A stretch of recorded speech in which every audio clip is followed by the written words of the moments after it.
Hello everyone. So today we will discuss 28 जुलाई 2025 आपका जो CSIR का एग्ज़ाम हुआ था उसमें जो आपका अप्लाइड का जो सेक्शन था उसको मैं अभी डिस्कस कर रहा हूँ इस सेक्शन में. Later on we will discuss Q section. So topic wise we will discuss each and every question. So in this session we will discuss calculus of variation, integral equation, Marco chain and LPP. So overall आपके 3 question part B में थे और आपके 5 question part सी में थे. सो more over अगर देखा जाए तो these are simple question. We can say अगर आपने बहुत अच्छे से पढ़ाई की है और आपको आइडिया है, आपकी स्पीड है, definitely you can solve each and every question. So part B में जो क्वेश्चन आए थे, एक क्वेश्चन आपका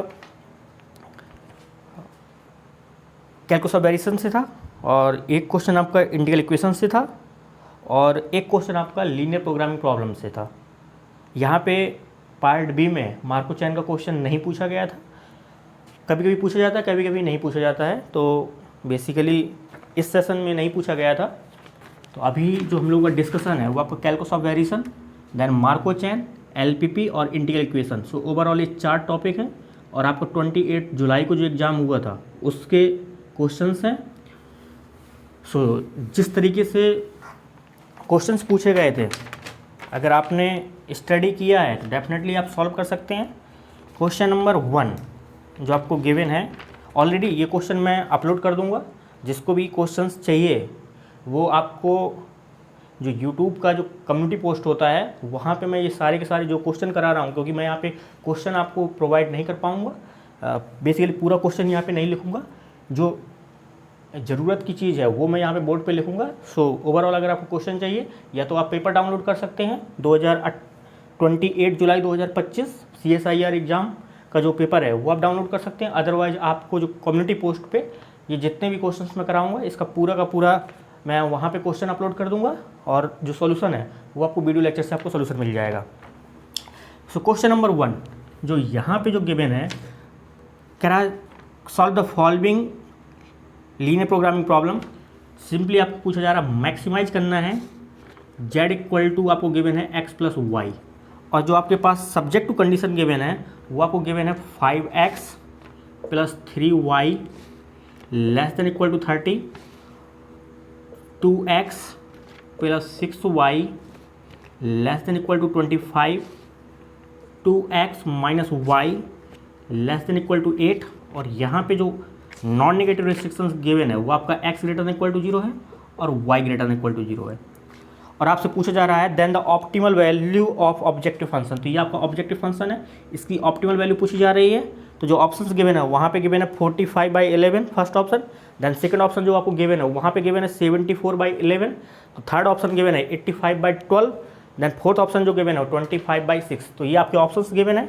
तो ईजिली आप सॉल्व कर सकते हैं. सॉल्व कैसे करेंगे? बेसिकली आपको करना क्या होगा, यहाँ पे ये जो आपके पास इनइक्वलिटी गिवन है, पहले आप इन इनइक्वलिटीज़ को, क्योंकि यहाँ पे जो प्रॉब्लम गिवन है एलपीपी प्रॉब्लम है वो आपकी 2 वेरिएबल में डिफाइन है. तो सिंपली जब भी आपके पास एलपीपी प्रॉब्लम 2 वेरिएबल में होगी, या तो आप ग्राफिकल मेथड सॉल्व करेंगे या आप सिंप्लेक्स मेथड सॉल्व करेंगे. सिंप्लेक्स मेथड इन जनरल जब आपके पास वेरिएबल मोर देन 2 होंगे तो आप यूज कर सकते हैं, और ग्राफिकल मेथड की जो लिमिटेशन है वो आपके पास में 2 वेरिएबल तक लिमिटेशन होती है. सो यहाँ पे अगर आप देखेंगे तो ईजिली आप 2 वेरिएबल में सॉल्व कर सकते हैं. एक चीज़ और मैं यहाँ पे, क्योंकि मेरे पास जो अभी करंट में जो मैं लेक्चर्स प्रोवाइड कर रहा हूँ वो आपके MP वर्ग 1 में जो अभी वैकेंसी आने वाली है उस पर आपका जो प्री जो एग्ज़ाम जो दिसंबर में होना है वहाँ पे एक यूनिट 20 है, वहाँ पे लीनियर प्रोग्रामिंग लिखा हुआ है. तो बेसिकली अगर देखा जाए लीनियर प्रोग्रामिंग में तो वहाँ पे भी ये जो CSIR का जो सिलेबस है सेम, क्योंकि वहाँ पे मैंने अभी पेपर को जो एनालाइज किया उसमें एक क्वेश्चन पूछा गया था, वो भी मेंस में पूछा गया था. तो वहाँ पे 2 वेरिएबल में पूछा गया था. तो जो क्वेश्चन पूछा गया था उसका आंसर इनकरेक्ट गिवन है वहाँ पे. तो later on we will discuss क्या है उसका सही आंसर. तो वहाँ का जो सिलेबस है, जो CSIR का सिलेबस है, क्योंकि अब ऐसा तो है नहीं कि वहाँ के लिए मैं अलग से पढ़ाऊँ, यहाँ के लिए मैं अलग से पढ़ाऊँ. तो ये जो LPP है वो जो LPP है वहाँ पे, क्योंकि वहाँ पे यूनिट 20 में लिखा हुआ है लीनियर प्रोग्रामिंग MP वर्ग 1 पे, तो वो आपका सेम ही है. और अभी जीआईसी में, क्योंकि एलटी ग्रेड में लीनियर प्रोग्रामिंग आपका इंक्लूड नहीं है, बट जीआईसी में अभी इंक्लूड किया गया है। तो वहाँ पे एलपीपी से अगर क्वेश्चन को पूछा जा रहा है, क्योंकि एक क्वेश्चन पूछेगा मैक्स टू मैक्स, तो वो आपका 2 वेरिएबल में पूछेगा, और वहाँ पे भी सिंपल लिखा हुआ है लीनियर प्रोग्रामिंग। उसने कहीं पे भी आपका सिंप्लेक्स मेथड या बिग एम मेथड और या आपका डुअलिटी या आपका कुछ भी मेंशन नहीं है वहाँ पे, ठीक है। या आपके पास जो भी आपके पास हंगेरियन मेथड होते हैं या वोगल मेथड होते हैं एक्सटेंडेड, जब आप लीनियर प्रोग्रामिंग पढ़ते हैं तो वहाँ पे ये सब चीज़ें मेंशन नहीं है। तो वहाँ पे केवल लीनियर प्रोग्रामिंग मेंशन है, जीआईसी लेक्चरर में भी। तो वहाँ पे भी जो लीनियर प्रोग्रामिंग का सेम सिलेबस हमें स्टडी करना है जो हम यहाँ पे पढ़ेंगे, ठीक है। सो ये क्वेश्चन है आपके पास में, तो इसकी ऑप्टिमल वैल्यू निकालना है। तो पहले इसको ग्राफिकल मेथड से अगर ड्रॉ करेंगे तो सिंपली ये आपकी एक्स एक्सिस है, ये आपकी वाई एक्सिस है। तो अगर मैं फर्स्ट कंस्टेंट को ड्रा करूँ तो यहाँ पे देखो ये 0,0 ये भी सेटिस्फाई कर रहा है, ये भी 0,0 सेटिस्फाई कर रहा है, ये भी सेटिस्फाई कर रहा है। तो इन तीनों कंस्टेंट की जो डायरेक्शन होगी वो क्या होगी, टूवर्ड ऑरिजिन होगी। तो फर्स्ट कंस्टेंट को अगर मैं ड्रा करूँ तो y = 0, x = क्या आ जाएगा 6, तो यहाँ कहीं 6 होगा। और अगर मैंने x को 0 पुट किया तो y क्या आ जाएगा 10 आ जाएगा, तो यहाँ कहीं 10 होगा। तो ये जो आपके पास में लाइन है वो किसकी है, फर्स्ट कंस्टेंट के लिए है। और यहाँ पे 0,0 सेटिस्फाई कर रहा है तो इसकी डायरेक्शन होगी टूवर्ड ऑरिजिन हो जाएगी। यहाँ पे अगर देखेंगे सेकंड कंस्टेंट में तो अगर आपने y0 पुट किया तो x कितना आएगा 25/2। और अगर आपने x0 पुट किया तो y कितना आएगा 25/6, तो यानी कि यहाँ कहीं आएगा 25/6। तो ये आपके पास में जो है सेकंड कंस्टेंट है। तो यहाँ पे अगर इस इंटरसेक्शन पॉइंट, क्योंकि ये सेकंड कंस्टेंट भी 0,0 सेटिस्फाई कर रहा है तो इसकी डायरेक्शन भी क्या होगी टूवर्ड ऑरिजिन होगी। अगर इस कोऑर्डिनेट को निकालना चाहें पी कोऑर्डिनेट को, तो अगर फर्स्ट और सेकंड कंस्टेंट को अगर सॉल्व करेंगे, यानी कि इक्वेशन में पहले इसको कन्वर्ट करेंगे, देन अगर सॉल्व करते हैं फर्स्ट सेकंड इक्वेशन को, तो यहाँ पे आप करेंगे क्या, सिंपली आपको क्या करना है, एक्स वाई निकालना है। फर्स्ट कंस्टेंट को 2 से मल्टीप्लाई कर दो तो ये 6 हो जाएगा, ये 6 है, माइनस करेंगे तो सिंपली कैंसिल आउट हो जाएगा। ये कितना हो जाएगा यहाँ पे 10, और यहाँ पे कितना हो जाएगा 2x, यानी कि 8x आ जाएगा यहाँ से। दिस इज सेम एज 60 - 25 करेंगे तो दिस इज सेम एज 35। तो यहाँ से जो x मिलेगा वो कितना मिलेगा 35/8। तो x आपका कितना आ जाएगा 35/8। और y अगर आप निकालना चाहें तो y निकालने के लिए आप यहाँ पे पुट कर दो तो कितना क्या मिल जाएगा 3y = 30 - 5 इंटू एक्स की जगह पुट करेंगे 35/8।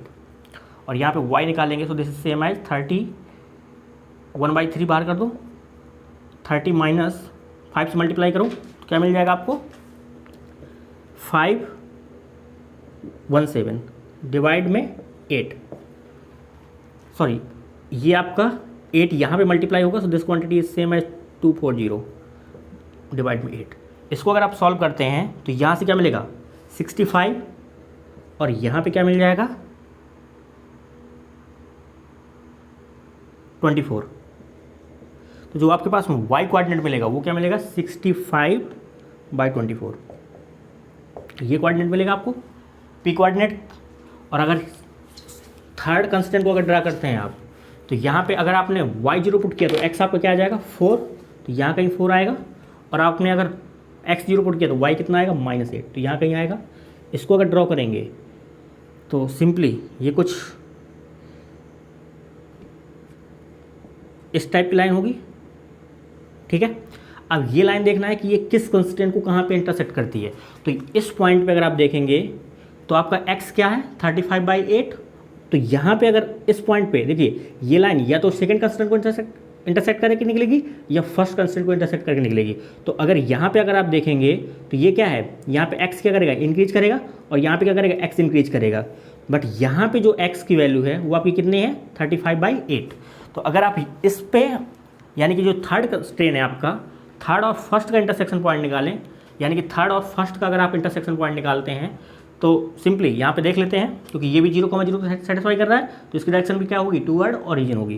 तो यहाँ पे इसको 3 से मल्टीप्लाई कर दो और ऐड कर दो। तो जब 3 से मल्टीप्लाई करेंगे तो कितना आ जाएगा 11x, और ये कैंसिल आउट हो जाएगा, ये कितना हो जाएगा 24, और यहाँ पे क्या है 30। तो सिंपली ये क्या हो जाएगा 54। तो ये x कितना आ जाएगा 54/11। तो ये क्वांटिटी क्या है 4.5 ये 5 के अराउंड है, और ये क्वांटिटी क्या है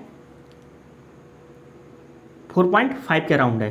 तो यानी कि ये जो कंस्ट्रेंट है फर्स्ट वो कहाँ पे इंटरसेक्ट करेगा,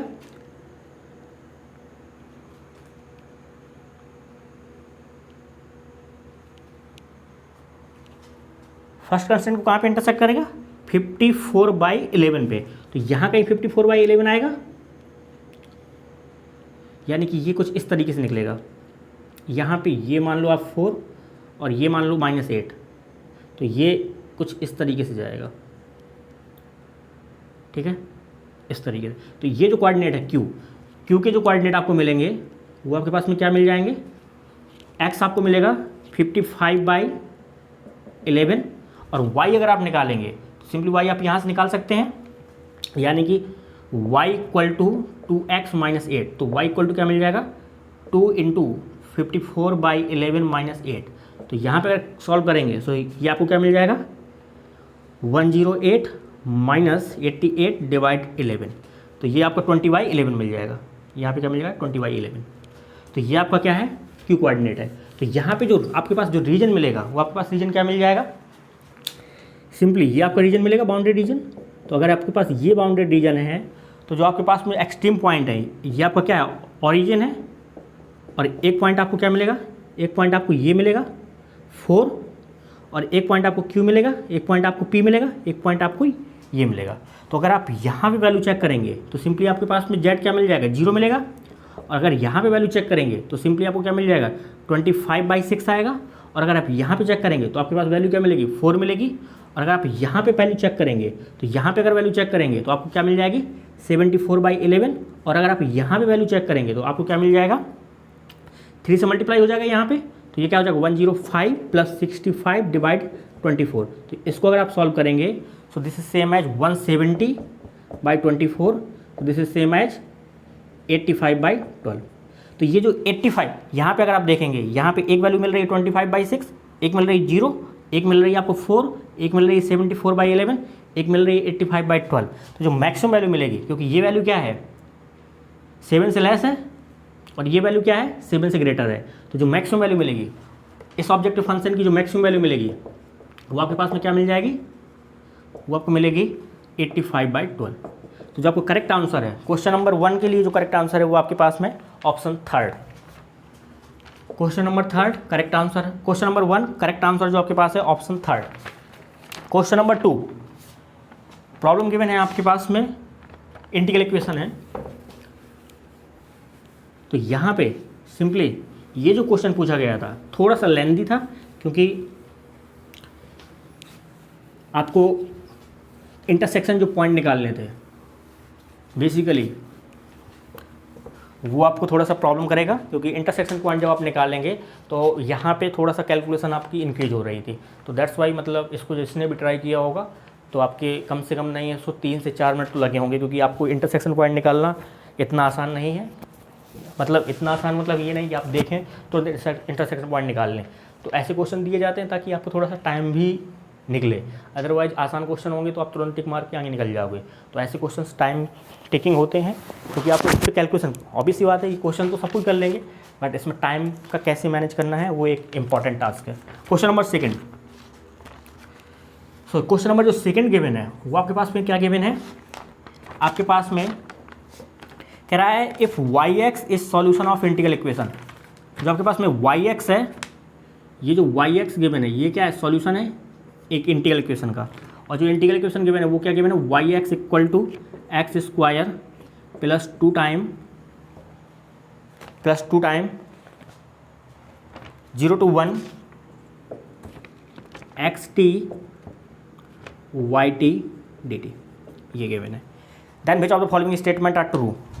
पहला ऑप्शन गिवन है y at 0 + y at 1 = 1/2।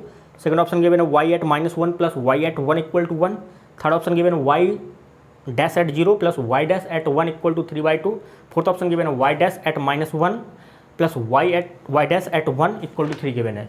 तो यहाँ पे सिंपली अगर इसको सॉल्व करना चाहें तो आपके पास में किस टाइप की इंटीग्रल इक्वेशन है, non homogeneous second kind Fredholm linear integral equation है, और कर्नल आपके पास डीजेनरेट है, सिमेट्रिक कर्नल है। तो यहाँ पे सिंपली आप सॉल्व कर सकते हैं yx = x² + 2x 0 to 1 t yt dt।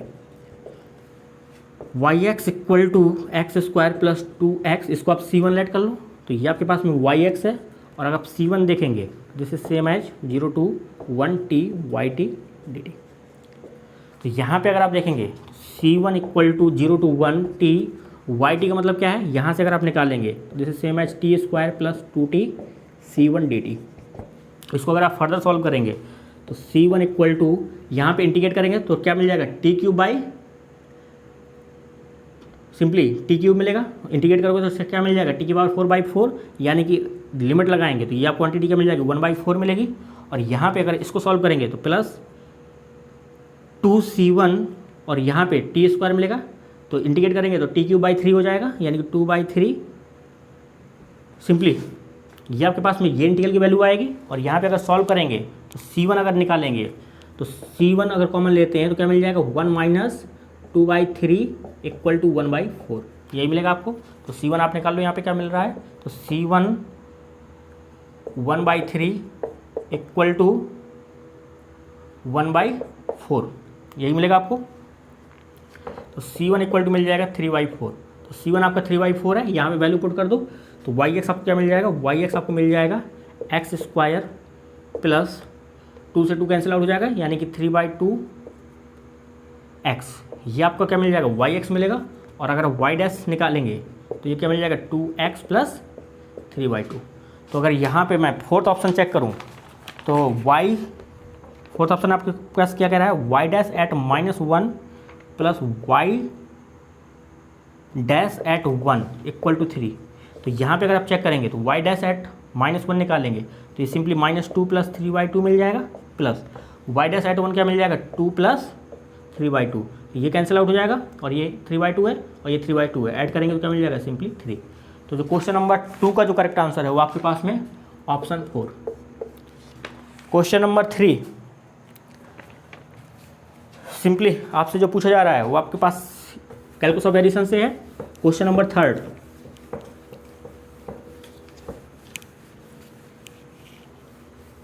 these are question of part B।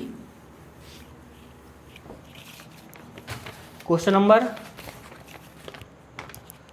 3, so question number 3 जो आपसे पूछा जा रहा है, सिंपली आपसे पूछा जा रहा है कह रहा YX be the extremal of the functional. ये जो YX गिवन है ये क्या है, एक्सट्रीमल है किसी एक फंक्शनल का। जो आपके पास में प्रॉब्लम गिवन है वो गिवन है J of Y equal to 0 to π/4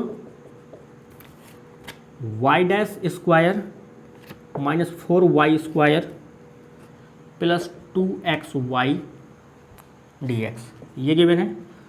और यहाँ पे सब्जेक्ट टू कंडीशन गिवन है y एट 0 पे 0 और y एट π/4 पे गिवन है आपको simply 1। Then YX is equal to, then YX पूछा जा रहा है तो यहाँ पे सिंपली आपके पास जो फंक्शनल है डिपेंड कर रहा है y डैश तक, तो fxy y डैश क्या गिवन है आपके पास में y dash square minus 4y square plus 2xy, ये गिवन है। तो अगर ये वेरिएशनल प्रॉब्लम है, अगर इसके पास एक्सट्रीमल एग्जिस्ट कर रहा है तो नेसेसरी कंडीशन जो है सेटिस्फाई होना चाहिए, यानी कि del f by del y minus dy/dx del f by del y dash equal to 0। तो y के रिस्पेक्ट में करेंगे तो ये क्वांटिटी 0 हो जाएगी, यहाँ पे क्या मिल जाएगा माइनस का 8y और यहाँ से क्या मिल जाएगा प्लस का 2x minus dy/dx y dash के रिस्पेक्ट में करेंगे तो ये क्वांटिटी 0, ये quantity 0, this is same as 2y dash equal to 0। Further solve करेंगे तो माइनस का 8y प्लस का 2x माइनस का 2y double dash equal to 0। Simply यहाँ से 2 कॉमन कर सकते हैं। अगर आप -2 कॉमन करेंगे तो क्या मिल जाएगा आपको, यानी कि -2 अगर कॉमन लेते हैं तो this is same as 4y और यहाँ पे क्या मिल जाएगा माइनस का x और यहाँ पे क्या मिल जाएगा प्लस का y double dash equal to 0। तो यहाँ पे लिख सकते हैं आप y double dash plus 4y equal to x, ये आपके पास में क्या मिल जाएगी non homogeneous second order ordinary differential equation. तो अगर यहाँ पे अगर आप चेक करेंगे इसका अगर पर्टिकुलर इंटीग्रल निकालेंगे तो सिंपली आप करेंगे क्या, x डिवाइडेड यहाँ पे डिफरेंशियल ऑपरेटर क्या है डी स्क्वायर प्लस 4। तो यहाँ से क्या करेंगे 4 को कॉमन ले लो तो x डिवाइडेड यहाँ पे 4 कॉमन करेंगे तो 1 प्लस डी स्क्वायर बाई 4, ठीक है। तो यहाँ पे जब इसको सॉल्व करेंगे तो सिंपली क्या करेंगे आप पर्टिकुलर इंटीग्रल निकालना है इस प्रॉब्लम के लिए, तो आपको क्या मिल जाएगा 1/4 और यहाँ से मिल जाएगा 1 minus D square by 4 into x. यहाँ पे अगेन फर्दर कुछ टर्म आएंगी, मल्टीप्लाई करेंगे तो यहाँ पे सेकंड, जब यहाँ पे x को 2 टाइम डेरिवेट करेंगे विद रिस्पेक्ट टू x तो ये 0 हो जाएगा। यहाँ पे सिंपली क्या मिल जाएगा x/4। तो ये आपका क्या है, पर्टिकुलर इंटीग्रल है। तो क्वेश्चन नंबर 3 में देखेंगे तो यहाँ पे जो पर्टिकुलर इंटीग्रल दिया है, पहले ऑप्शन में गिवन है +x, थर्ड ऑप्शन में गिवन है -x, तो ये आपका इनकरेक्ट हो जाएगा। देन आपका फर्स्ट और फोर्थ ऑप्शन, जो सेकंड और फोर्थ ऑप्शन में गिवन है, एक में गिवन है +x/4 और एक में गिवन है -x/4। तो यहाँ पे जो पर्टिकुलर इंटीग्रल है वो आपका क्या मिल जाएगा, प्लस का, क्योंकि इसका जो सोल्यूशन मिलेगा वो क्या मिलेगा, y(x) = cx, ये क्या है, कॉम्प्लीमेंट्री फंक्शन है, प्लस y(x), ये क्या है, पर्टिकुलर इंटीग्रल है। तो यानी कि ये पार्ट है, ये आपके पास में क्या है, क्या गिवन है, x/4। तो पूरा सॉल्व करने की रिक्वायरमेंट नहीं है। तो क्वेश्चन नंबर 3 का जो करेक्ट आंसर है वो आपके पास में कौन सा है, ऑप्शन 2। अदरवाइज आप पूरा भी सॉल्व कर सकते हैं। सो ये आपके पार्ट बी के क्वेश्चन थे, ठीक है। तो ये आपके पार्ट बी में क्वेश्चन पूछे गए थे। अब पार्ट सी के क्वेश्चन डिस्कस कर लेते हैं। सो क्वेश्चन नंबर 1 जो गिवन है वो आपसे पूछा गया था, एक आपसे क्वेश्चन पूछा गया था, मार्को चैन से क्वेश्चन पूछा गया था। तो बेसिकली जो भी क्वेश्चंस पूछे जाते हैं, आपसे ऐसे क्वेश्चन पूछे जाते हैं जो आपके 4 से 5 मिनट में क्वेश्चन वो सॉल्व भी हो जाए। अदरवाइज क्वेश्चन पूछने में कोई मीनिंग नहीं निकलता है, क्योंकि ऐसा तो है नहीं कि आपसे बहुत हैवी क्वेश्चन पूछे जाएंगे या बहुत भारी भरकम क्वेश्चन पूछे जाएंगे। तो क्वेश्चन बेसिकली ऐसे पूछे जाते हैं जो आप सॉल्व कर पाओ। तो ट्राई करिए कि जब भी आप प्रैक्टिस कर रहे हो तो ऐसे क्वेश्चन के साथ प्रैक्टिस करो। अपनी स्पीड को भी देखो, क्योंकि स्पीड मैटर करती है। स्पीड अगर आपके पास में है देन आप इजीली क्वेश्चन सॉल्व कर सकते हैं, अदरवाइज बड़ा मुश्किल हो जाता है। क्वेश्चन नंबर 1 पार्ट सी के क्वेश्चन डिस्कस कर लेते हैं। क्वेश्चन नंबर 1 जो गिवन है पार्ट सी में, करेक्ट कंसीडर द मार्को चैन। एक आपके पास मार्को चैन गिवन है, या आपके पास में कोई मार्को चैन गिवन है, और आपके पास जो स्टेट स्पेस गिवन है वो आपके पास फाइनाइट स्टेट स्पेस गिवन है, यानी कि एस जो गिवन है वो आपको गिवन है 1 2 3 4 5, क्या with the transition probability matrix. और आपके पास जो ट्रांजिशन प्रोबेबिलिटी मैट्रिक्स गिवन है वो गिवन है कुछ इस टाइप के, 0 1/2 1/2 0 0 0 0 1 0 0 0 1/3 0 1/3 1/3 1 0 0 0 0 0 0 0 0 ये गिवन है आपके पास। मार्को चैन गिवन है, स्टेट स्पेस फाइनाइट गिवन है, ये ट्रांजिशन प्रोबेबिलिटी मैट्रिक्स गिवन है। Then which of the following statement are true. पहला ऑप्शन कह रहा है as stationary distribution as, stationary distribution as पूछा जा रहा है 0 0 0 0 1। कह रहा है state 5 is absorbing and recurrent, all state are aperiodic, limit n tending to infinity p 5 to 5 over n equal to 1। तो यहाँ पे पहले तो ट्रांजिशन डायग्राम ड्रॉ करते हैं। तो 1 2 3 4 5 ये आपके पास स्टेट गिवन है। तो जब 1 से 2 पे जाएंगे तो ट्रांजिशन प्रोबेबिलिटी क्या है 1/2। 1 से जब 3 पे जाएंगे तो ट्रांजिशन प्रोबेबिलिटी क्या है 1/2। और जब आप 2 से 3 पे जाएंगे तो आपके पास में ट्रांजिशन प्रोबेबिलिटी क्या है 1। और जब आप 3 से 2 पे जाएंगे तो आपके पास ट्रांजिशन प्रोबेबिलिटी क्या है 1/3। और जब आप 3 से 4 पे जाएंगे ट्रांजिशन प्रोबेबिलिटी क्या है 1/3। और जब आप 3 से आप 5 पे जाएंगे ट्रांजिशन प्रोबेबिलिटी क्या है 1/3। और जब आप 4 से 1 पे जाएंगे तो आपके पास ट्रांजिशन प्रोबेबिलिटी क्या है सिंपली 1। और जब आप 5 से 5 पे जाएंगे तो ट्रांजिशन प्रोबेबिलिटी क्या है आपके पास में 1। ठीक है। तो यहाँ पे अगर आप स्टेट स्पेस एस क्या फाइनाइट है, और अगर क्लास ऑफ 5 लिखेंगे तो क्लास ऑफ 5 में अगर आप देखेंगे तो ये सिंपली 5 आएगा। और ये क्लास क्या क्लोज्ड है। तो अगर क्लास 5 क्लोज्ड है तो ये क्लास, अगर क्लास 5 क्लोज्ड है और यहाँ पे देखिए अगर आप क्लास ऑफ 5 लिखेंगे तो सिंपली 5 ही आएगा, क्योंकि बाकी जगह जाना पॉसिबल नहीं है। और यहाँ पे 5 से आप ना तो किसी स्टेट पे जा रहे हैं तो ये क्लोज्ड है। और अगर आपके पास स्टेट स्पेस फाइनाइट है तो आपके पास में क्लोज के करस्पॉन्डिंग जो भी स्टेट होते हैं वो आपके पास रिकरेंट होते हैं। तो जो आपके पास 5 स्टेट है ये आपके पास में क्या हो जाएगा रिकरेंट है। और यहाँ पे 5 पे सेल्फ लूप लगा है विथ प्रोबेबिलिटी 1, तो 5 आपको क्या है अब्जॉर्बिंग स्टेट है।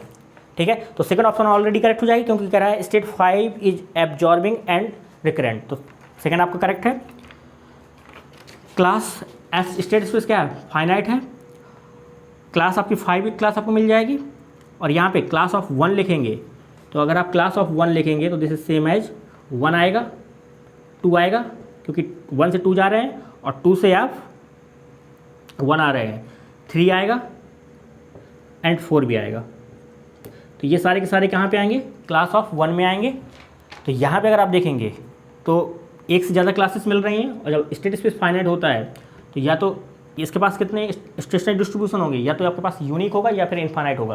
तो जब स्टेट स्पेस आपके पास फाइनाइट है और क्लासेस आपके पास एक से ज़्यादा होती हैं, यानी कि जब मार्को चैन आपके पास में क्या है, रिड्यूसिबल मार्को चैन है। यहाँ पे ये जो मार्को चैन है किस टाइप की है, रिड्यूसिबल मार्को चैन है। अगर आपके पास मार्को चैन रिड्यूसिबल है तो इसके पास एक से ज़्यादा स्टेशनरी डिस्ट्रीब्यूशन मिलेंगे, इनफाइनाइटली मैनी स्टेशनरी डिस्ट्रीब्यूशन मिलेंगे। तो ये जो कह रहा है स्टेशनरी डिस्ट्रीब्यूशन एज, ये आपसे कह रहा है 0 0 0 0, 1, ये कह रहा है ये क्या है, स्टेशनरी डिस्ट्रीब्यूशन है। तो अगर आप इसको देखना है कि ये स्टेशनरी डिस्ट्रीब्यूशन है या नहीं है, तो आप करेंगे क्या, सिंपली एक प्रॉपर्टी चेक करेंगे pi equal to pi P, दूसरी प्रॉपर्टी चेक करेंगे pi I should be greater than equal to 0। तो ये सारी की सारी क्या है, ग्रेटर देन इक्वल टू 0 है। और यहाँ पे पाई आई का जो सम है आई इक्वल टू 1 से लेके 5 तक, ये 1 आना चाहिए। तो सम करेंगे तो 1 आएगा, ये प्रॉपर्टी सेटिस्फाई हो रही है, ये प्रॉपर्टी सेटिस्फाई हो रही है। यहाँ पे अगर आप ये चेक करना चाहें तो सिंपली क्या लिखेंगे, पाई 1, पाई 2, पाई 3, पाई 4, पाई 5, और यहाँ पे पाई 1, पाई 2, पाई 3, पाई 4, पाई 5 यही लिखेंगे और इसको p से मल्टीप्लाई करेंगे। तो अगर इसको चेक करना है तो पाई 1 का मतलब क्या है, 0, और यहाँ पे ये कॉलम अगर यहाँ पे मल्टीप्लाई होगा तो ये क्वांटिटी सेम हो जाएगी। नहीं समझ में आया, क्योंकि यहाँ पे ये पाई 1 से मल्टीप्लाई होगा, पाई 2 से, पाई 3 से, पाई 4 पे, पाई 5 से। तो यहाँ पे यहाँ तक 0 है और ये ऑलरेडी 0 है, तो ये क्वांटिटी ओवरऑल 0 हो जाएगी, ये क्वांटिटी ओवरऑल 0 हो जाएगी। यानी कि इस कॉलम करस्पॉन्डिंग आपको क्या मिल रहा है, पाई 1, तो ये कॉलम पूरा 0 हो रहा है, पाई 1 भी आपका क्या है, 0 है। सिमिलरली पाई 2 के लिए अगर सॉल्व करेंगे तो यहाँ पे पाई 1 भी 0 है, पाई 2 भी 0, पाई 3 भी 0 है, तो ये पूरा 0 हो जाएगा। पाई 2 भी 0 है, यहाँ पे पाई 1 0 है, पाई 2 0 है, तो ये पूरा 0 हो जाएगा। पाई 3 भी 0 है, यहाँ पे पाई 3 0 है, और यहाँ पे पाई 4 क्या है, 0 है, क्योंकि ये पूरा का पूरा 0 हो जाएगा। यहाँ पे अगर आप चेक करेंगे तो ये यहाँ तक 0 हो जाएगा, बट आप जैसे यहाँ पे मल्टीप्लाई करेंगे तो ये सिंपली क्या आ जाएगा, 1 आएगा, और ये सिंपली 1 आ जाएगा। तो यहाँ पे ये जो है स्टेशनरी डिस्ट्रीब्यूशन, ये क्या हो जाएगा, ये क्या है, इसका एक स्टेशनरी डिस्ट्रीब्यूशन है, क्योंकि इसके पास में इनफाइनाइट स्टेशनरी डिस्ट्रीब्यूशन है। तो आपका फर्स्ट ऑप्शन भी करेक्ट हो जाएगा। कह रहा all state are aperiodic. तो यहाँ पे अगर आप देखेंगे 5 पे लूप लगा है तो इसका पीरियड क्या है, 1 है। और यहाँ पे अगर क्लास ऑफ 3 पे देखेंगे, अगर यहाँ पे मैं 3 का पीरियड निकालना चाहूँ तो मुझे क्या मिल जाएगा, यानी कि डी ऑफ 3 अगर निकालना चाहूँ तो GCD ऑफ 3 से 2 स्टेप पे पहुँच सकता हूँ। पहला स्टेप ये, दूसरा ये, और आप तीसरे स्टेप पे पहुँच सकते हो, यानी कि 2 पे पहुँच सकते हो, 1 2 3, यानी कि ये। बाकी फर्दर कुछ आता है हमें लेना देना नहीं, क्योंकि 2 3 क्या है, को प्राइम नंबर है, इनका GCD क्या होता है, 1 होता है। तो यानी कि अगर पीरियड ऑफ 3 क्या है, 1 है, तो यहाँ पे सारी की सारी क्लासेस का पीरियड क्या हो जाएगा, सारी की सारी स्टेट का पीरियड क्या हो जाएगा, 1 हो जाएगा, क्योंकि सारी की सारी क्लासेस सेम क्लास पे आ रही हैं, सारी की सारी स्टेट एक ही क्लास में आ रहे हैं। 5 का ऑलरेडी पीरियड 1 है, तो ये जो मार्को चैन है किस टाइप की है, अपीरियोडिक मार्को चैन है। तो आपका थर्ड ऑप्शन भी करेक्ट हो जाएगा। देन आपका फोर्थ ऑप्शन जो गिवन है वो आपको गिवन है, कह रहा है limit n tending to infinity. Question number 1 option 4। So option 4 जो आपको गिवन है, कह रहा है limit n tending to infinity p5 n equal to 1। 5 आपका क्या है, रिकरेंट है। अगर 5 ट्रांजिएंट होता तो ये प्रोबेबिलिटी क्या होती, 0 होती। तो यहाँ पे सिंपली 5 आपका क्या है, अपीरियोडिक है। और यहाँ पे अगर आप देखेंगे 5 अपीरियोडिक भी है, और यहाँ पे जो लिमिटिंग प्रोबेबिलिटी है वो आपकी 0 भी नहीं होगी। तो कुछ ना कुछ ये क्वांटिटी किसकी इक्वल होती है, सिंपली पाई 5 की इक्वल होती है। तो आपके पास जो स्टेशनरी डिस्ट्रीब्यूशन गिवन था 0 0 0 0 0 0 0 1, ये गिवन था। तो ये क्वांटिटी क्या होती है, पाई 5, तो ये सिंपली 1 हो जाएगा। अदरवाइज आप वैसे भी चेक कर सकते हैं, क्योंकि यहाँ पे अगर आप 5 से 5 पे जाना है, 1 स्टेप पे जाएंगे तो भी 5 आएगा, 2 स्टेप पे जाएंगे तो भी 5 आएगा, 3 स्टेप पे जाएंगे तो भी 1 आएगा, 4 स्टेप पे जाएंगे तो भी प्रोबेबिलिटी क्या आएगी, 1 आएगी। तो यहाँ पे n टेंडिंग टू इन्फिनिटी पे ये कहाँ पे जाएगा, 1 पे ही जाएगा। क्वेश्चन नंबर 2 आपसे कह रहा है f और k let question number 1 question number जो 1 का जो करेक्ट आंसर है वो आपका है 1, 2, 3 एंड 4, ये सारे के सारे करेक्ट आंसर हैं। क्वेश्चन नंबर 2 कह रहा है let f and k be such that the solution of the initial value problem. एक इनिशियल वैल्यू प्रॉब्लम गिवन है आपके पास।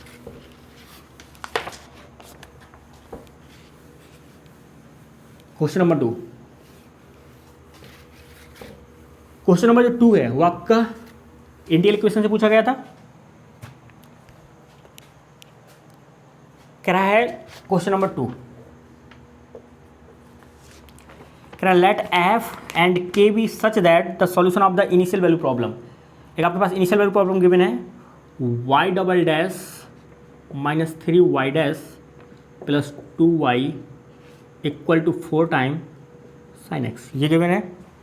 y एट 0 पे गिवन है 1 और y डैश एट 0 पे गिवन है -2, ये गिवन है। कह रहा है satisfy the bond satisfies the Volterra integral equation, क्योंकि ये क्या है इनिशियल वैल्यू प्रॉब्लम है, तो ये कन्वर्ट कहाँ पे करेगी, वोल्टेरा इंटीग्रल इक्वेशन पे कन्वर्ट होगा।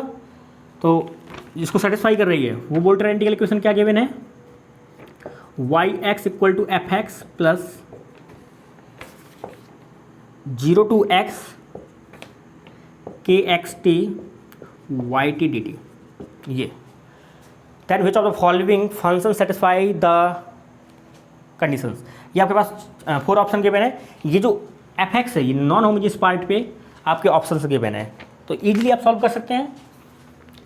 यहाँ पे अगर मैं फर्स्ट को 0 टू एक्स अगर मैं इंटीग्रेट करता हूँ तो क्या मिल जाएगा, y dash x minus y dash at 0 minus का 3 y at x minus y at 0 plus 2 0 to x y T D t equal to sine x का जो इंटीग्रेशन होता है माइनस कॉस एक्स होता है, यानी कि -4 कॉस टी 0 टू एक्स, यही मिलेगा आपको। सॉल्व कर लेते हैं तो y dash x y dash at 0 पे क्या है -2 गिवन है, यानी कि -2 माइनस का 3 वाई एक्स वाई एट 0 पे क्या गिवन है 1 गिवन है, तो ये माइनस माइनस प्लस हो जाएगा, यानी कि प्लस का माइनस माइनस क्या हो जाएगा प्लस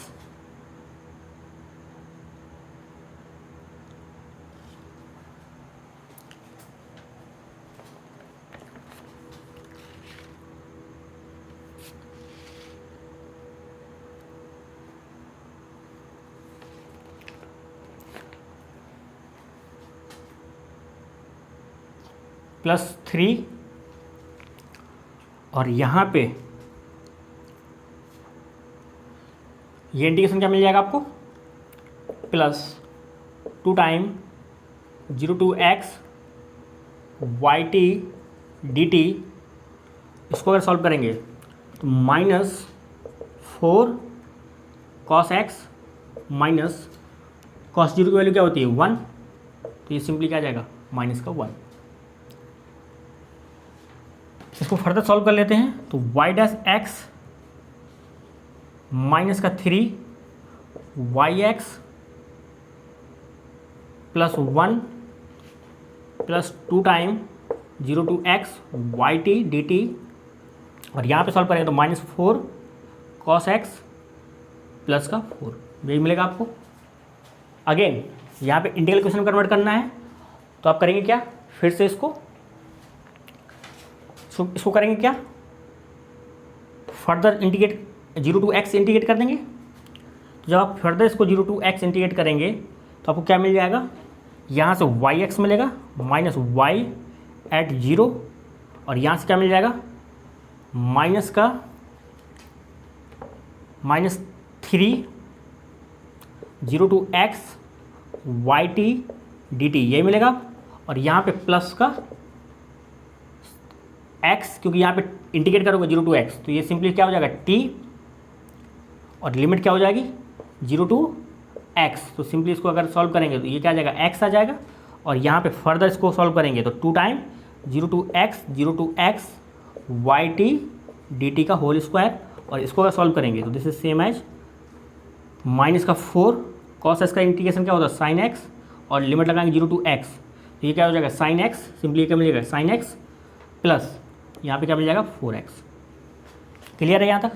तो ये आपका क्या है कर्नल का पार्ट है, ये भी आपका कर्नल का पार्ट है, और यहाँ पे y एट जीरो पे क्या गिवन है 1 गिवन है, तो ये क्वांटिटी क्या आ जाएगी 1। तो जब आप yx निकालेंगे यहाँ से, इसको सबको उस साइड ले जाएंगे, तो यहाँ पे क्या मिल जाएगा माइनस का 4x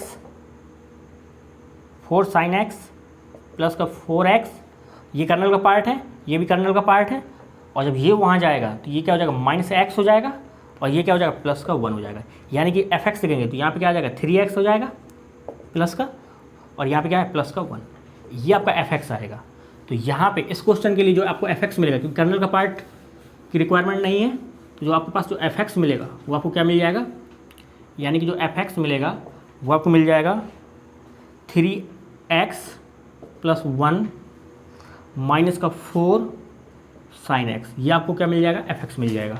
तो यहाँ पे एफ डैश एक्स निकाल लेते हैं, तो एफ डैश एक्स निकालेंगे दिस इज सेम एज 3, ये क्वांटिटी 0 हो जाएगी, माइनस का 4 कॉस एक्स। तो अब चेक कर लेते हैं, क्योंकि एफ एक्स पे ही सारे के सारे ऑप्शन फ्रेम किए गए हैं। तो पहला जो ऑप्शन गिवन है कह रहा है एफ डैश एट पाई, तो एफ डैश एट अगर पाई निकालेंगे तो this is same as 3 time minus का 4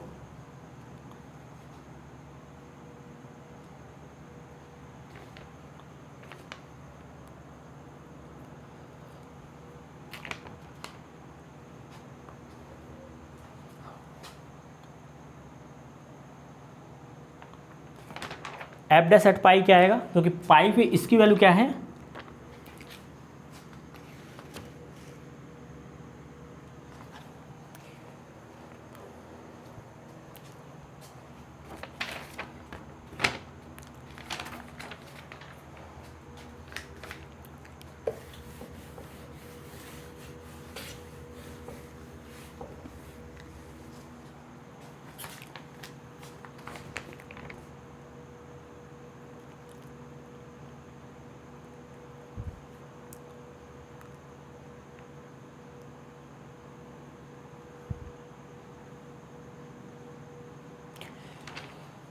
मुझे लगता है कि कहीं पे मिस्टेक हो गया है, क्योंकि यहाँ पे जो एफ डैश एट पाई आएगा, क्योंकि पाई की वैल्यू क्या आ जाएगी -1, तो -1 अगर वैल्यू आएगी तो यहाँ पे क्या हो जाएगा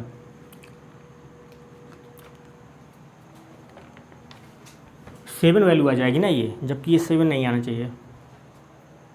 फिर से एक बार इसको देख लेते हैं कि कहाँ पे प्रॉब्लम किया है।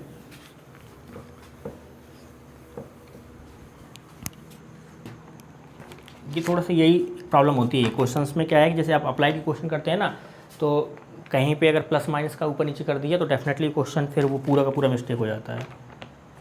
Question number 2, y double dash minus का 3y डैश प्लस का 2y equal to 4 sign x, और यहाँ पे गिवन है y एट 0 पे गिवन है 1, y डैश एट 0 पे गिवन है -2, ये गिवन है। तो इसको अगर आप इंटीग्रेट कर रहे हैं 0 टू x, तो सिंपली क्या मिल जाएगा y dash x minus y dash at 0 minus का 3y x minus y at 0 plus का 2 0 to x y T D t equal to 4 time cos को जो अगर इंटीग्रेट करेंगे तो क्या आ जाएगा माइनस का साइन एक्स कॉस एक्स और कॉस टी, और 0 टू एक्स अगर लिमिट लगाएंगे तो सिंपली क्या आ जाएगा cos x minus cos x minus का 1। तो इसको अगर सॉल्व करेंगे तो माइनस का 4 सिंपली क्या है माइनस का 4 cos x minus minus plus का 4, ये मिलेगा आपको। तो अगर आप यहाँ पे फर्दर इसको सॉल्व करेंगे तो y dash x minus y dash at 0 minus 3y x minus minus plus 3y at 0, और ये इंटीग्रल यहाँ पे इसको आप कुछ भी करेंगे सॉल्व करेंगे आगे तो ये हमेशा किसका पार्ट बनेगा कर्नल का पार्ट बनेगा। तो यहाँ से इसको रिमूव कर देते हैं, this is same as 0 equal to minus का 4 cos x प्लस का 4। अगेन इसको सॉल्व करेंगे तो y, क्योंकि y डैश एट जीरो क्या है -2 है, तो ये क्या हो जाएगा प्लस का 2 हो जाएगा, और यहाँ पे माइनस का 3yx, y एट जीरो पे क्या है 1 है, तो ये सिंपली 3 हो जाएगा। हाँ ये 5 आएगा, ठीक है, यहाँ पे मिस्टेक हो गया था, क्योंकि ये माइनस माइनस प्लस हो जाएगा और ये माइनस माइनस प्लस हो जाएगा, तो ये क्या आ जाएगा 5 हो जाएगा, ठीक है, प्लस का 5। अगेन इसको सॉल्व करेंगे, इंटीग्रेट करेंगे, तो यहाँ पे क्या मिल जाएगा y x minus y at zero, और यहाँ पे इंटीग्रेशन लगेगा माइनस का 3 0 to t Y T D t, तो ये अगेन कर्नल का पार्ट बनेगा, रिक्वायरमेंट नहीं है। इसको इंटीग्रेट करेंगे तो प्लस का 5x आ जाएगा, इक्वल टू यहाँ पे माइनस का 4 cos x का इंटीग्रेशन क्या हो जाएगा sin x, और sin x पे अगर लिमिट लगाएंगे 0 टू x तो ये सिंपली sin x आ जाएगा, प्लस का क्या हो जाएगा 4x यहाँ पे। तो फर्दर इसको सॉल्व करेंगे तो y एट जीरो पे क्या है 1, तो ये क्या है माइनस का 1, यानी कि yx आपको क्या मिल जाएगा, मैं यहाँ पे बाकी सारे पार्ट को उस साइड ले जाओ तो ये सिंपली 1 हो जाएगा, उस साइड जाएगा, और ये वहाँ जाएगा तो ये 4x है, तो ये सिंपली क्या हो जाएगा -x, और यहाँ पे क्या मिल जाएगा माइनस का 4 sin x, ये पार्ट आपको मिलेगा, ये है fx, ये मिलेगा fx। तो यहाँ से अगर आप f डैश x निकालेंगे तो आपको क्या मिल जाएगा, ये क्वांटिटी 0 हो जाएगी, यानी कि -1 माइनस का 4 cos x। तो यानी कि जो पहला ऑप्शन गिवन है वो आपसे कह रहा है f डैश एट पाई, तो पाई की वैल्यू क्या होती है -1, तो यानी कि प्लस का 4 -1 यानी कि 3। फर्स्ट ऑप्शन करेक्ट है। सेकंड ऑप्शन गिवन है y f at pi plus f dash at pi, ये कह रहा है this is same as 4 minus pi. और आपका जो थर्ड ऑप्शन गिवन है वहाँ पे कह रहा है ये क्वांटिटी किसके इक्वल है 2 माइनस पाई के, तो अगर आप यहाँ पे चेक करेंगे तो एफ एट पाई पे ये क्वांटिटी 0 हो जाएगी, तो 1 माइनस पाई, और यहाँ पे इसको अगर चेक करेंगे एफ डैश पाई को चेक करेंगे तो ये क्या है 3, तो इन दोनों को अगर ऐड करेंगे तो क्या मिल जाएगा 4 माइनस पाई, तो यानी कि ये ऑप्शन भी करेक्ट है। और जो फोर्थ ऑप्शन गिवन है एफ एट जीरो पे ये क्वांटिटी 0 हो जाएगी, ये क्वांटिटी 0, यानी कि ये क्या हो जाएगा 1 मिलेगा, और यहाँ पे एफ डैश एट जीरो पे ये आपको क्या मिल जाएगा, ये -5 और प्लस का 1 यानी कि -4, तो ये भी करेक्ट है। यानी कि फोर्थ ऑप्शन जो गिवन है f at zero plus f dash at zero this is same as -4। तो जो क्वेश्चन नंबर सेकंड का जो करेक्ट आंसर है 1, 2 एंड 4, क्वेश्चन नंबर सेकंड जो करेक्ट आंसर है 1, 2 एंड 4। क्वेश्चन नंबर थर्ड, ये थोड़ा सा क्या है कि बहुत सारी चीज़ें हैं, जब आप क्वेश्चन सॉल्व करते हैं ना तो बहुत चीज़ें देखनी पड़ती हैं कि आप कहाँ पे किस तरीके से क्वेश्चन को सॉल्व कर रहे हैं, अदरवाइज क्वेश्चन मिस्टेक होने के भी चांसेस रहते हैं, क्योंकि अप्लाइड है, कहीं पे भी अगर थोड़ा सा प्लस माइनस हुआ तो वो क्वेश्चन पूरा का पूरा ख़राब हो जाता है, ठीक है। ऑप्शन फिर आप वेरीफाई नहीं कर सकते हैं, क्योंकि ये सारे के सारे जो भी या तो आप करेक्ट करेंगे सॉल्व, या फिर आपका क्वेश्चन क्या होगा इनकरेक्ट होगा। तो आप जब भी क्वेश्चन सॉल्व करें तो थोड़ा सा आप देखें कि क्वेश्चन आप कर किस तरीके से रहे हैं, ठीक है। तो कभी कभी टीचर से भी क्वेश्चन गलत हो सकता है। Question number third again integral equation से है। क्वेश्चन नंबर थर्ड जो आपसे पूछा जा रहा है, कह रहा है let y x be the solution of the Volterra integral equation. Y x आपका सॉल्यूशन गिवन है, तो ये आपके पास जो वोल्टेरा इंटीग्रल इक्वेशन गिवन है वो आपके पास में क्या गिवन है, U X equal to X square plus 4 time 0 to x T minus X का whole square U T D T, ये गिवन है। देन कह रहा है which of the following statement are true, तो कह रहा है वाई एट जीरो पे 0, तो यहाँ पे अगर वाई एट जीरो पे देखेंगे तो ये क्वांटिटी 0 हो जाएगी, लिमिट क्या होगी 0 टू 0, तो वाई एट जीरो पे 0 करेक्ट है। सेकंड ऑप्शन कह रहा है वाई एट, कह रहा है u at 2 pi by root 3 पे वैल्यू पूछी जा रही है। थर्ड ऑप्शन में पूछा जा रहा है u at pi by 2 into root 3 पे पूछी जा रही है। फोर्थ ऑप्शन में भी यू आपसे पूछा जा रहा है पाई बाई 2 इंटू रूट 3 पे पूछा जा रहा है। तो सिंपली आप इसको अगर सॉल्व करना चाहें तो आपके पास वही सेम मेथड है।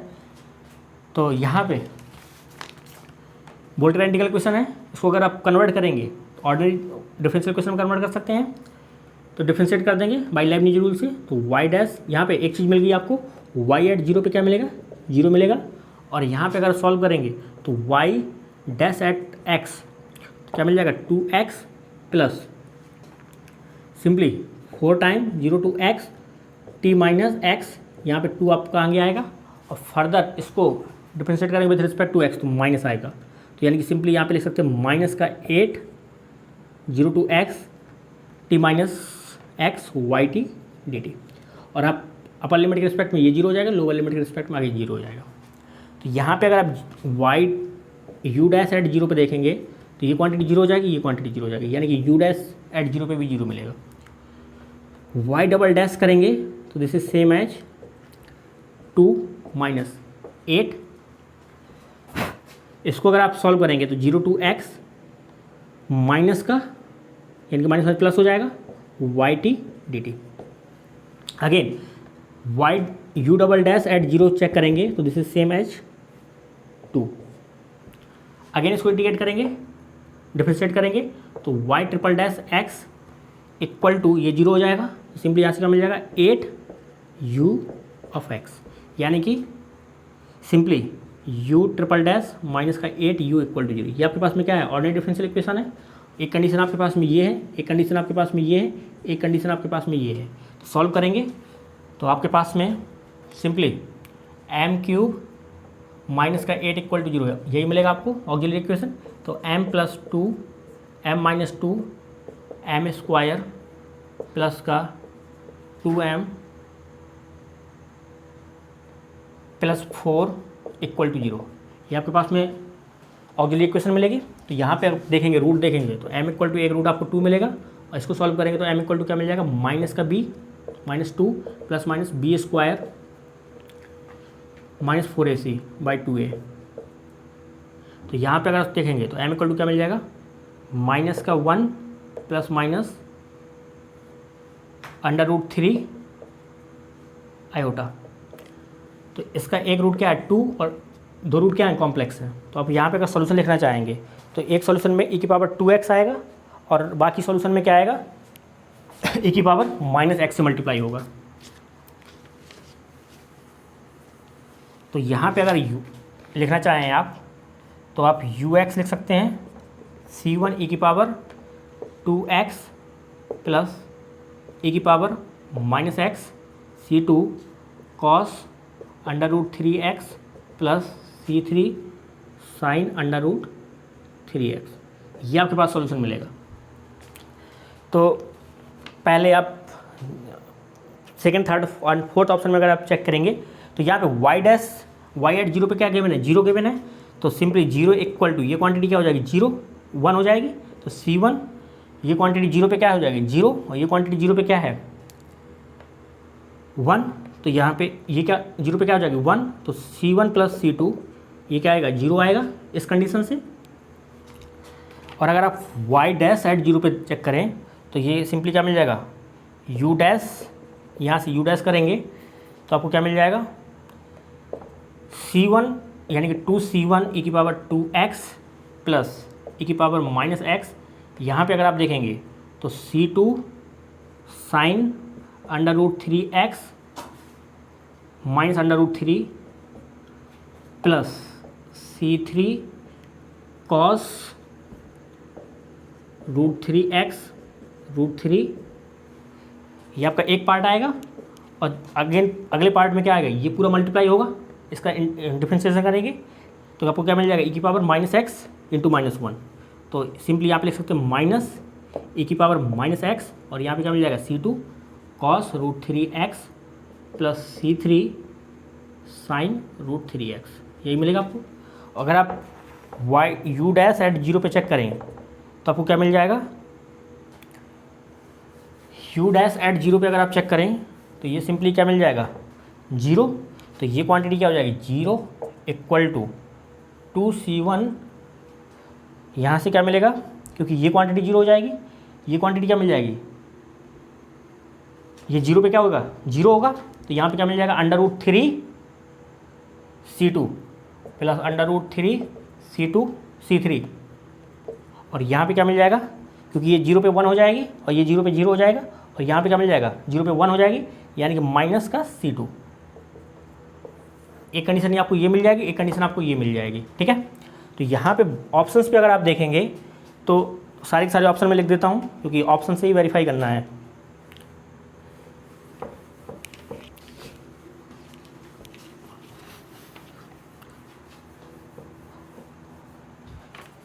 फर्स्ट ऑप्शन जो आपके पास गिवन है वो आपको गिवन है u एट 0 पे 0, ये तो आपके पास कंडीशन है।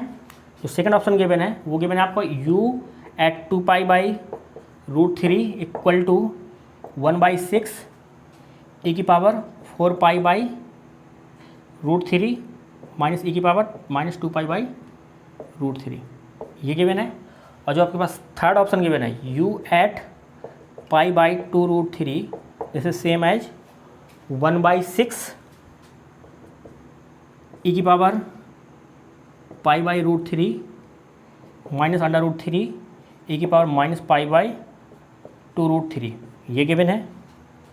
और जो आपके पास फोर्थ ऑप्शन गिवन है u at π/2√3 this is same as 1/6 e की पावर π/√3 प्लस √3 e की पावर -π/√3, ये गिवन है।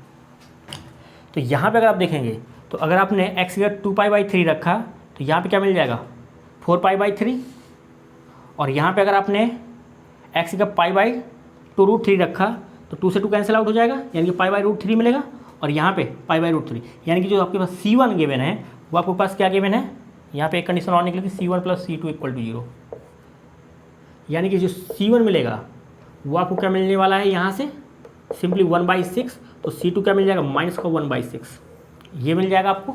और यहाँ से अगर आप देखेंगे तो C1 C2 अगर यहाँ पे पुट करेंगे तो आपको क्या मिल जाएगा 0 इक्वल टू 2C1 यानी कि 2/6 प्लस √3 C3 माइनस, ये माइनस माइनस क्या हो जाएगा प्लस हो जाएगा, यानी कि प्लस 1/6। इसको सॉल्व करेंगे तो ये क्या हो जाएगा 3/6 हो जाएगा, यानी कि 3/6 इस साइड लेके आओगे माइनस का 3/6 इक्वल टू क्या हो जाएगा √3 C3। तो यहाँ पे आपको क्या मिल जाएगा ये 1/2 हो जाएगा, और यहाँ पे √3 नीचे आ जाएगा तो ये क्या मिल जाएगा, यानी कि माइनस का √3/6 इक्वल टू क्या मिल जाएगा C3। तो C3 आपको मिल जाएगा माइनस √3/6। तो अगर आप यहाँ पे C3 रखेंगे माइनस का √3/6 और C2 रखेंगे माइनस का 1/6 और आप C1 रखेंगे 1/6, तो आप अब इसको अगर सॉल्व करेंगे तो u एट 2π/3, देखो यहाँ पे प्लस गिवन है जबकि यहाँ पे क्या है π/2√3 पे, तो ये आपको यही क्वांटिटी मिलेगी। बट यहाँ पे अगर आप सॉल्व करेंगे तो ये √3 से √3 कैंसिल आउट हो जाएगा, ये π/2 cos π/2 पे क्या होता है 0, और यहाँ पे cos sin π/2 क्या होता है 1 होता है, तो यहाँ पे वैल्यू क्या दे देगा, यानी कि 1/6 को बाहर निकाल लो और ये माइनस का मिलेगा, यानी कि ये करेक्ट आंसर है। क्वेश्चन नंबर थर्ड का पार्ट सी में ये ऑप्शन करेक्ट है थर्ड, क्योंकि u एट π/2√3 पे जब वैल्यू चेक करेंगे तो ये क्वांटिटी 0 हो जाएगी, ये और ये बचेगा, और जब आप 2π/3 पे वैल्यू चेक करेंगे तो सिंपली आपका क्या हो जाएगा 2π/3 पे जब चेक करेंगे तो ये क्या हो जाएगा 2π और ये 2π, तो ये क्वांटिटी 0 हो जाएगी, 2π ये क्वांटिटी 0 हो जाएगी, ये क्वांटिटी क्या आएगी 1 आएगी, तो यहाँ पे एक क्वांटिटी ये मिलेगी एक क्वांटिटी ये मिलेगी, तो ये आपको यही है। ठीक है, तो क्वेश्चन नंबर थर्ड का जो करेक्ट आंसर है वो आपका first second and third. Question number third part C 1 2 3। Question number 4,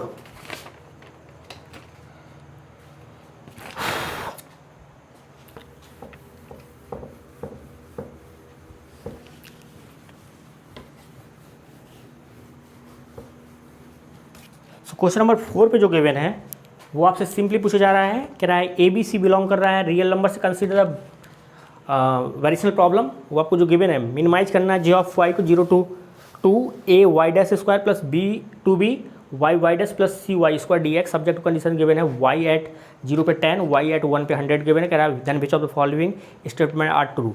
तो कह रहा है ABC पे कंडीशन गिवन है, तो ये मिनिमाइजर मैक्सिमाइजेशन के लिए प्रॉब्लम है। तो यहाँ पे क्वेश्चन नंबर 4 जो गिवन है वो आपको गिवन था ABC आपको बिलोंग कर रहा है रियल नंबर से, और आपके पास में g(y) जो डिफाइन है g(y) डिफाइन है 0 to 2 a(y) plus 2by(y) plus cy² dx, ये गिवन है।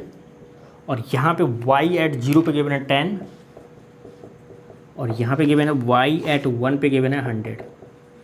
तो हमें सिंपली f से मतलब होता है, तो यहाँ पे जो f गिवन है वो आपको क्या गिवन है, a y dash square plus 2b y dash plus c y square. तो यहाँ पे अगर f y डैश निकालेंगे this is same as 2a। तो जो अगर a आपका पॉजिटिव हो गया तो ये क्वांटिटी पॉजिटिव हो जाएगी, यानी कि इस केस में क्या मिलेगा, मिनिमाइजर मिलेगा, जो भी एक्सट्रीमल होगा वो मिनिमाइज वाला होगा। और अगर आपका a लेस देन 0 हो गया तो ये क्वांटिटी क्या हो जाएगी, लेस देन 0 हो जाएगी, यानी कि इस केस में कि जो भी आपके पास जो एक्सट्रीमल मिलेंगे वो सारे के सारे क्या होंगे, मैक्सिमाइजर टाइप के होंगे। तो first second and third option, first option में a गिवन है -2, तो a अगर -2 गिवन है तो ये क्वांटिटी क्या होगी, लेस देन होगी, यानी कि इसमें मैक्सिमाइजर मिलेगा तो मिनिमाइजर नहीं मिलेगा। तो फर्स्ट आपको इंटरेक्ट हो जाएगा। देन आपका second and third and fourth option में जो a गिवन है वो आपके पॉजिटिव गिवन है, तो a अगर पॉजिटिव है आपका तो ये क्वांटिटी हमेशा पॉजिटिव रहेगी। अगर ये क्वांटिटी पॉजिटिव रहेगी तो इस केस में जो भी आपके पास जो एक्सट्रीमल मिलेंगे, पॉसिबल जो भी एक्सट्रीमल होंगे वो सारे के सारे क्या होंगे, मिनिमाइजर टाइप के होंगे। तो क्वेश्चन नंबर 4 का जो करेक्ट आंसर है वो आपका 2, 3 and 4। Question number 5 again variational problem से है।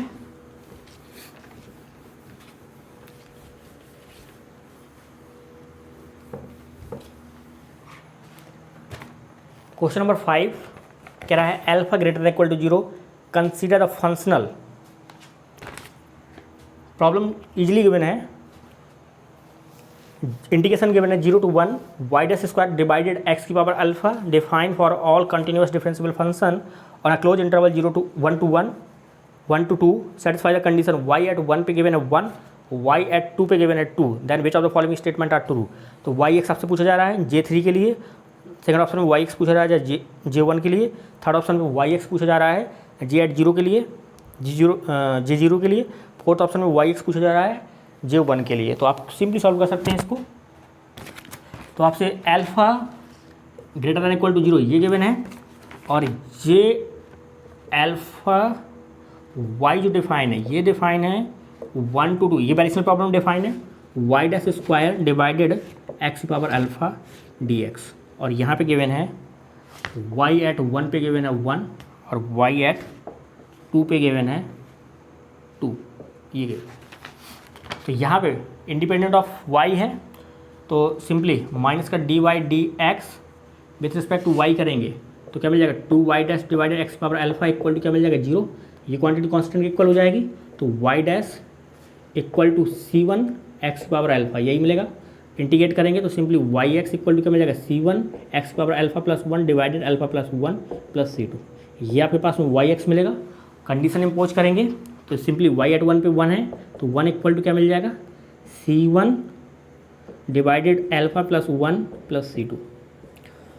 2 पे आपका 2 गिवन है तो सिंपली 2 इक्वल टू C1 2 की power alpha plus 1 divided alpha plus 1 plus C2, दोनों को माइनस करेंगे तो ये क्या मिल जाएगा -1 इक्वल टू C1 को बाहर निकाल लो, C1 बाई अल्फा प्लस 1 को अगर बाहर निकालेंगे तो आपको क्या मिल जाएगा 1 माइनस 2 की पावर अल्फा प्लस 1, ये आपका। तो यहाँ से आप C1 निकाल सकते हैं तो C1 आपको क्या मिल जाएगा माइनस का अल्फा प्लस 1 डिवाइडेड 1 माइनस 2 की पावर अल्फा प्लस 1, ये आपका C1 मिल जाएगा।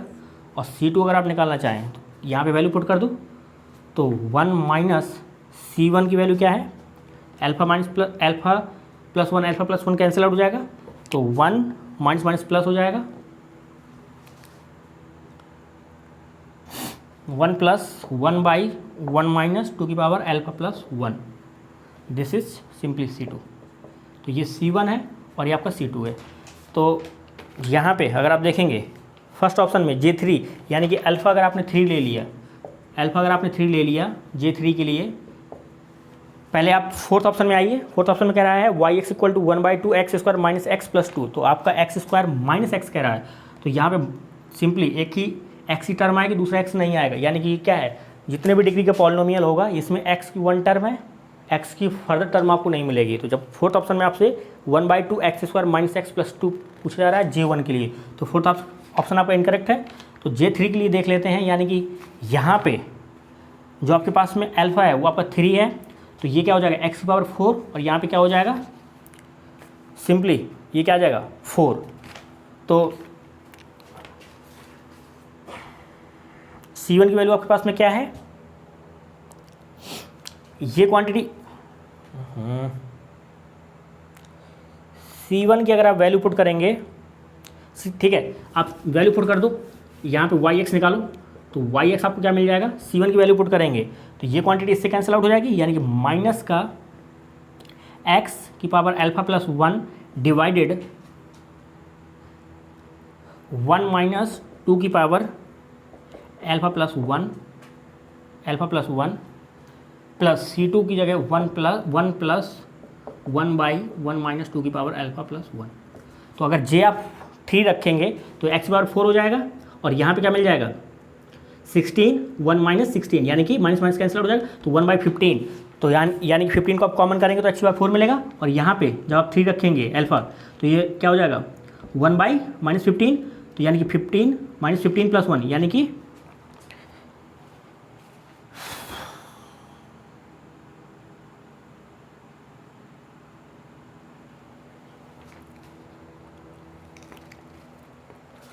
अगेन ये कहीं ना कहीं इसमें थोड़ा सा हल्का सा इसमें कहीं प्लस माइनस का कुछ हो रहा है। C1 x power alpha plus 1 divided alpha plus 1 plus C2, ठीक है। तो यहाँ पे y एट 1 पे 1 गिवन है, तो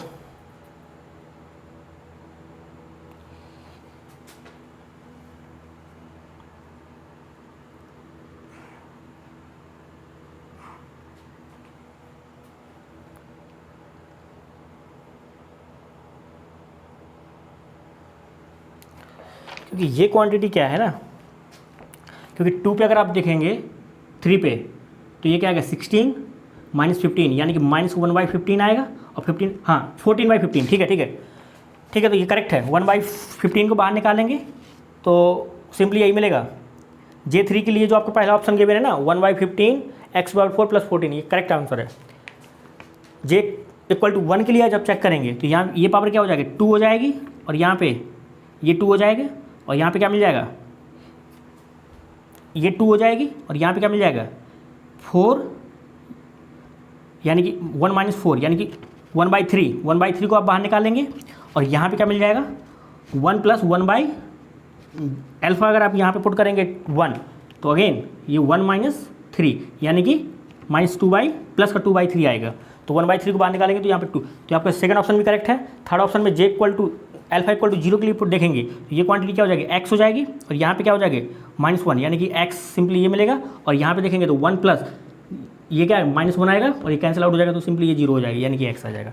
तो क्वेश्चन नंबर 5 का जो करेक्ट आंसर है 1, 2, 3, क्वेश्चन नंबर 5 का जो करेक्ट आंसर है 1, 2 एंड 3।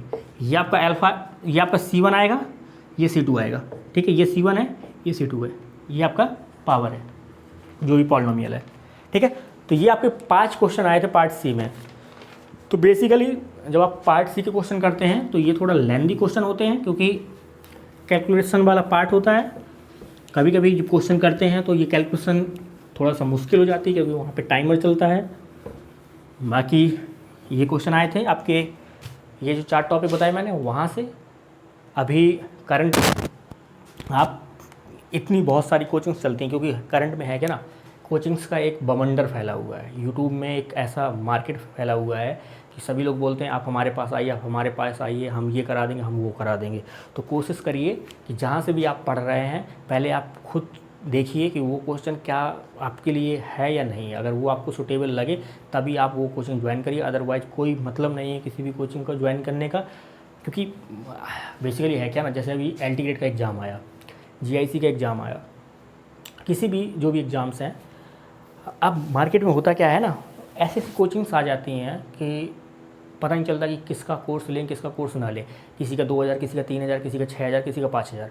आप ये खुद देखो, आप बीएससी एमएससी का अगर कहीं सिलेबस आता है, जैसे अभी एलटी है, आपका जीआईसी है, तो क्या ये जो कोचिंग्स वाले हैं क्या वो सीएसआईआर वाली मैथ पढ़ा देंगे? बेसिकली आपका जो सिलेबस है वो सीएसआईआर तक का सिलेबस है, ठीक है, हायर एमएससी बीएससी का सिलेबस है। तो वो सिलेबस आपको खुद पढ़ना पड़ेगा, ठीक है। आप सब्जेक्टिव है तो भी आपको खुद पढ़ना पड़ेगा, ऑब्जेक्टिव तो भी आपको खुद पढ़ना पड़ेगा। तो किताबों पे जाइए, खुद से पढ़िए।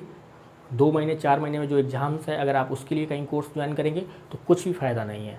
कोशिश करिए, आप खुद से ट्राई करो, मैक्सिमम आप खुद से ट्राई करेंगे तभी चीज़ें हो सकती हैं, अदरवाइज़ कोई फ़ायदा नहीं है। 2000-4000 आप खर्च कर दोगे, अपना टाइम बर्बाद कर दोगे। मार्केट में ऐसे बहुत से जुलूल टीचर हैं जो आपको केवल इसी तरीके का आपको ट्रीटमेंट देते जाएंगे, आप आइए आप आइए आप आइए, आपको स्वागत है, ठीक है।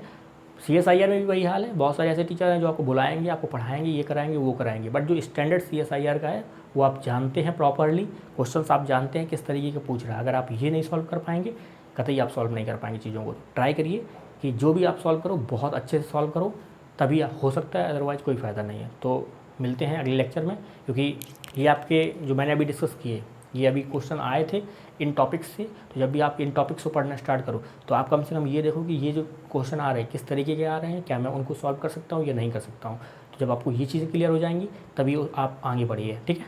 तो मिलते हैं अगले लेक्चर में, तब तक के लिए जय हिंद।